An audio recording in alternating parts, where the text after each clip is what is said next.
লক্ষ্মীপুরে জমি বিরোধ রক্তক্ষয়ী রূপ নিল। গৃহবধূকে কুপিয়ে জখমের পর বাড়িতে হামলা, লুটপাট।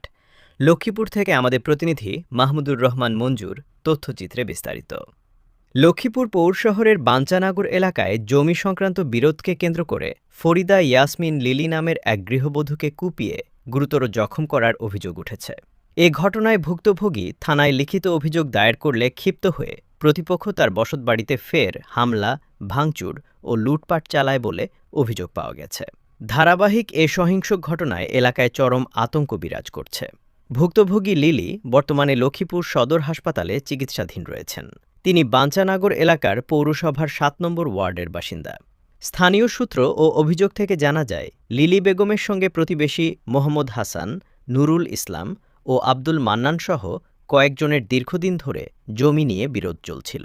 গত বুধবার দুপুরে বিরোধপূর্ণ জমির মাপজোক চলাকালে অভিযুক্তরা দা, ছেনি ও লোহার রড নিয়ে অতর্কিত হামলা চালায়।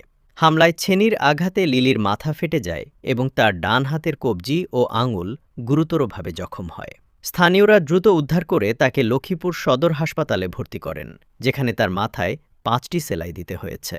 ঘটনার পর হাসপাতালে চিকিৎসাধীন অবস্থায় লিলি বেগম বাদী হয়ে লক্ষ্মীপুর সদর মডেল থানায় লিখিত অভিযোগ দায়ের করেন।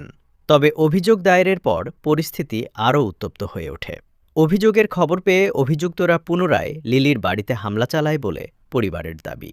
পরিবারের সদস্যরা জানান, হামলাকারীরা বাড়িতে ঢুকে আসবাবপত্র ভাঙচুর করে এবং ঘরে থাকা বিপুল পরিমাণ নগদ টাকা ও স্বর্ণালংকার লুট করে নিয়ে যায়।